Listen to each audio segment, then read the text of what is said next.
Hello guys, welcome to pharma Vidya. So आज हम लोग ह्यूमन एनाटॉमी एंड फिजियोलॉजी के बारे में बात कर रहे हैं और ये सबसे फर्स्ट यूनिट फर्स्ट का टॉपिक है। सो इसमें क्या पढ़ते हैं हम लोग, मतलब एनाटॉमी मतलब क्या है, फिजियोलॉजी मतलब क्या है, एनाटॉमी का ब्रांच क्या क्या है, फिजियोलॉजी का ब्रांच क्या क्या है, और डिफरेंट बॉडी पोजीशंस के बारे में पढ़ते हैं। उसके बाद फीडबैक मैकेनिज़्म, हमारा बॉडी में कैसे ब्लड ग्लूकोज मतलब रेगुलेट होता है, कैसे थायराइड हार्मोन का रेगुलेशन होता है, वो मतलब पॉजिटिव फीडबैक नेगेटिव फीडबैक वो मतलब आगामी दिन मतलब आगे के दिन में पढ़ते हैं। पर पहले तो हम लोग को पता होना चाहिए कि एनाटॉमी मतलब क्या है और फिजियोलॉजी मतलब क्या है। So पहले let us study about what the anatomy is. So anatomy is a branch of science which deals with the structure of organ. Anatomy मतलब एक ब्रांच है साइंस का जिसमें क्या करते हैं हम लोग, ऑर्गेन के स्ट्रक्चर के बारे में पढ़ते हैं। वो मतलब कुछ भी नहीं है, कैसे ऑर्गेन बना हुआ है। फॉर एग्जाम्पल यहाँ पर मैंने एक पिक्चर बनाया है, ये रफ पिक्चर है किडनी का।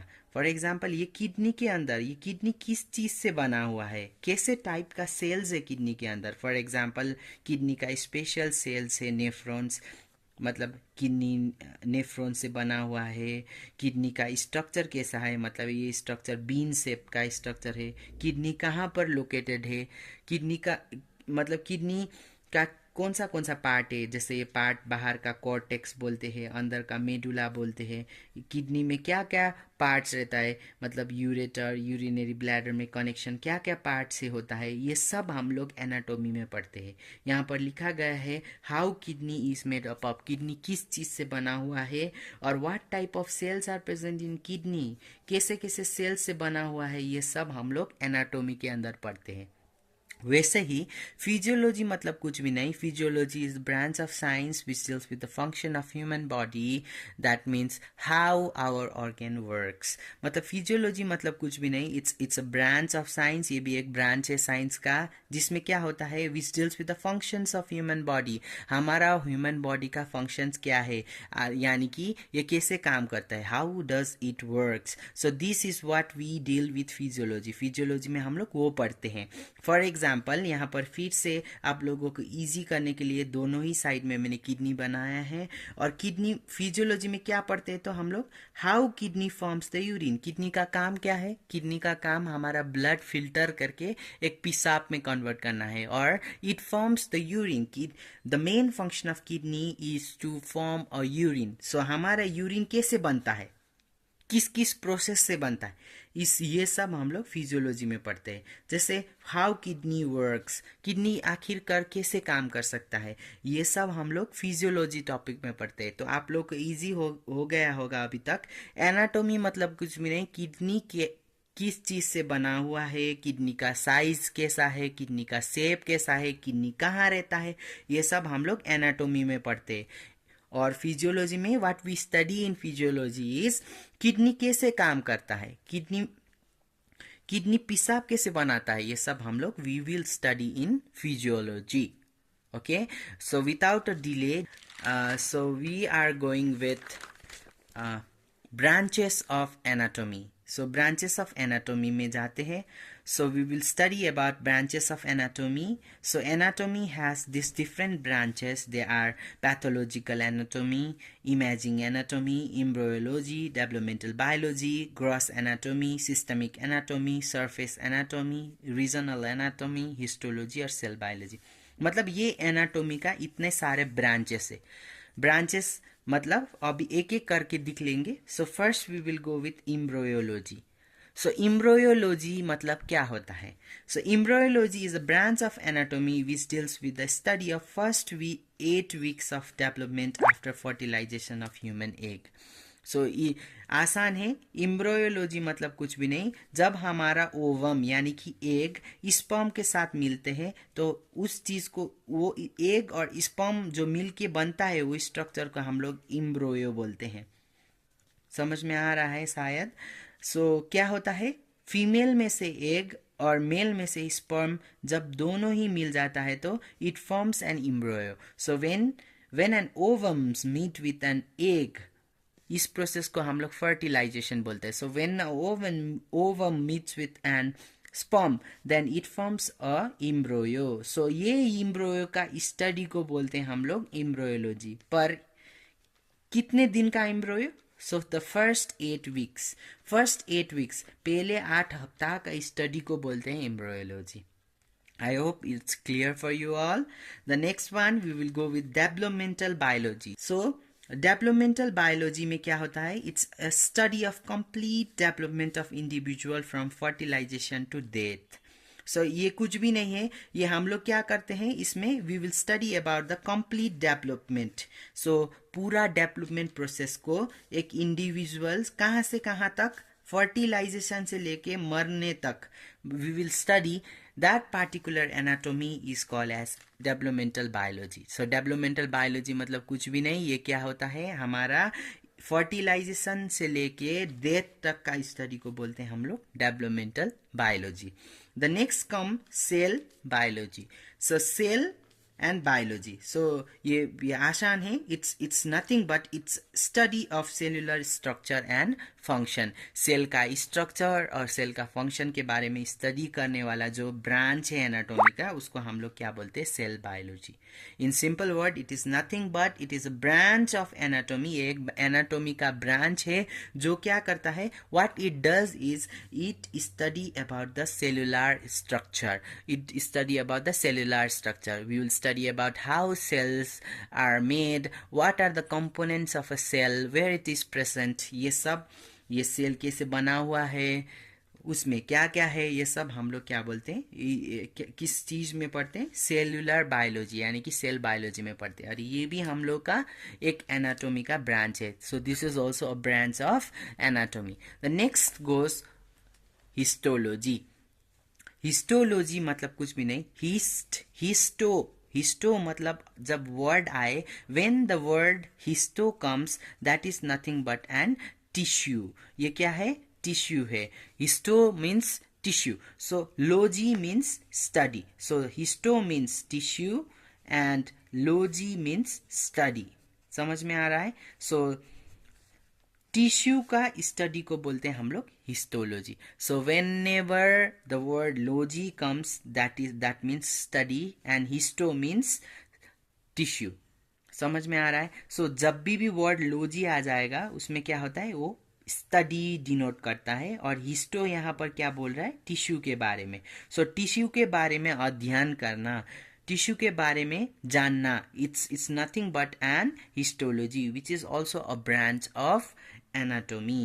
So histology is nothing but it is a study of microscopic structure of tissue.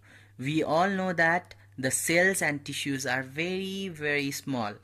क्या होता है, सेल्स टिश्यूज जो है वो बहुत छोटा होता है और वो हम लोग का आँख से नहीं दिखाई देता है। सो उसको दिखने के लिए हम लोगों को एक इंस्ट्रूमेंट का यूज़ करना पड़ेगा, वो है माइक्रोस्कोप। सो हिस्टोलॉजी में क्या करते हैं हम लोग, माइक्रोस्कोप के मदद से टिश्यू का स्ट्रक्चर के बारे में पढ़ते हैं, टिश्यू का शेप के बारे में पढ़ते हैं, टिश्यू का साइज के बारे में पढ़ते हैं, वो सब हिस्टोलॉजी के अंदर आता है। The next one comes is gross anatomy. So what gross का मतलब क्या होता है, gross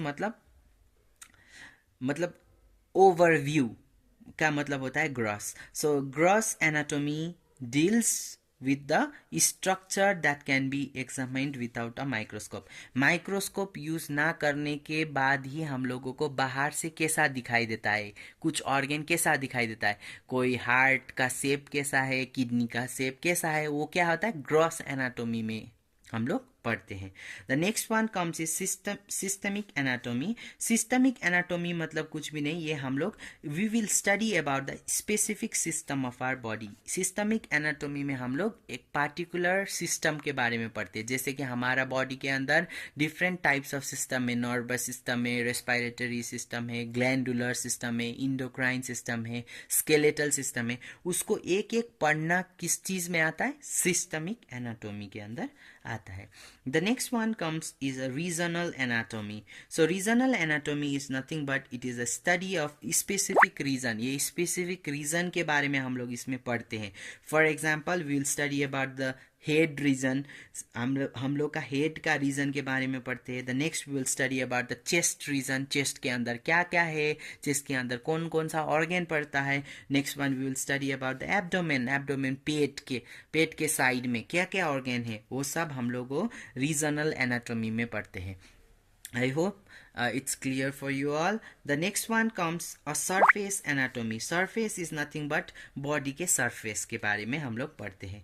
surface level में जाके पढ़ने वाला anatomy जो है ये भी surface anatomy. ये सब क्या है, एक branch of anatomy. anatomy का ही इसका हिस्सा है. The next one comes imaging anatomy. So imaging anatomy मतलब कुछ भी नहीं.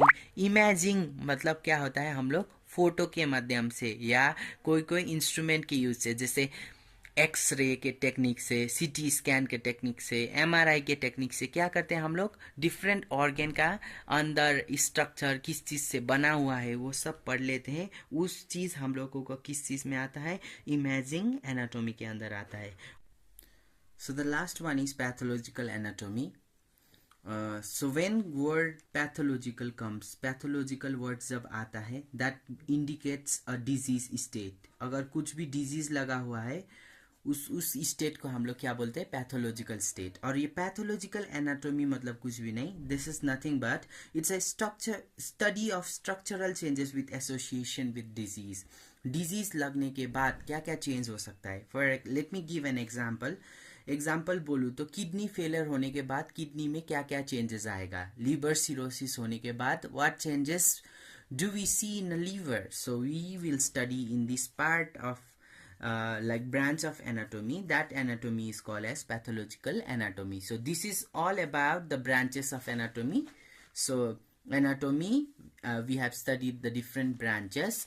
Next we will move on to the branches of physiology. So now next we will move on to the branches of physiology. So the physiology also has these branches. So they are molecular physiology, neurophysiology, endocrinology, cardiovascular physiology, immunology, respiratory physiology, renal physiology, exercise physiology and pathophysiology. So these are all the branches of physiology. ये सब physiology का branches है. So first of all we will study about molecular physiology. आखिर में molecular physiology क्या है. मैंने पहले ही बताया कि फिजियोलॉजी मतलब स्टडी ऑफ फंक्शन के बारे में पढ़ते हैं तो उसको हम लोग फिजियोलॉजी बोलते हैं. एनाटॉमी मतलब we will study about the structures. So molecular physiology is nothing but it is a study of function of individual molecules such as protein and DNA. हमारा बॉडी के अंदर भी डिफरेंट मॉलिक्यूल्स रहता है, जैसे फैट मॉलिक्यूल्स हो गया, तो उसके बाद प्रोटीन मॉलिक्यूल हो गया, डीएनए, आरएनए, उस हम लोग के बॉडी के अंदर रहता है. और वो मॉलिक्यूल का कैसे काम कर रहा है, so how this molecule is working inside our body, इसका काम क्या है, उसका स्टडी को हम लोग क्या बोलते हैं, molecular physiology. I hope this is clear for you all. Molecular level का स्टडी यानी कि मॉलिक्यूल कैसे काम करता है उसका स्टडी को बोलते हैं हम लोग molecular physiology. The next one we will move on to neurophysiology. The word neuro मतलब it deals with the nervous system, है ना. nervous system is made up of specific type of cells. उसको हम लोग क्या बोलते हैं, नर्व सेल. nervous system किस चीज से बना हुआ है, नर्व सेल से बना हुआ है. अभी क्या बोलते हैं, न्यूरोफिजियोलॉजी मतलब कुछ भी नहीं, वो नर्व सेल कैसे काम करता है उसका स्टडी को हम लोग बोलते हैं neurophysiology. So in this neurophysiology we are going to study about how the nerve cell function inside our body. हमारा नर्व सेल कैसे काम कर सकता है, उसका क्या क्या प्रॉपर्टीज है, वो सब स्टडी हम लोग न्यूरोफिजियोलॉजी में करते हैं. The next one comes here as endocrinology. So I already said that LOGY मतलब क्या होता है, स्टडी होता है. इंडोक्राइनो मतलब इंडोक्राइन. इंडोक्राइन मतलब कुछ भी नहीं, हार्मोन्स के बारे में स्टडी करना. So in this endocrinology we will study about hormones, we will study about their regulations and their function. So कुछ भी नहीं, इंडोक्राइनोलॉजी में हम लोग क्या पढ़ते हैं, हार्मोन्स के बारे में पढ़ते हैं, ये कैसे रेगुलेट होता है. For example let me take an example of thyroid hormone. हमारा बॉडी में थायराइड हार्मोन कैसे रेगुलेट होता है और थायराइड हार्मोन का क्या क्या काम है. Next let me take an another example of insulin. Insulin भी एक तरह का हार्मोन है, और वो हार्मोन कैसे रेगुलेट हो रहा है हमारा बॉडी में और कैसे उसका काम क्या क्या है, वो सब हम लोग इंडोक्राइनोलॉजी में पढ़ते हैं. आप लोगों ने सुना होगा इंडोक्राइनोलॉजिस्ट. इंडोक्राइनोलॉजिस्ट मतलब वो डॉक्टर है, वो स्पेशलाइज्ड डॉक्टर है जो हम लोग हार्मोन के बारे में पढ़ा है, उसने हार्मोन के बारे में जान चुका है. So when you have diabetes, उसके बाद थायराइड रिलेटेड डिसऑर्डर और डिफरेंट हार्मोन रिलेटेड डिसऑर्डर, तब भी हम लोगों को किसके पास जाना चाहिए? इंडोक्राइनोलॉजिस्ट के पास जाना चाहिए.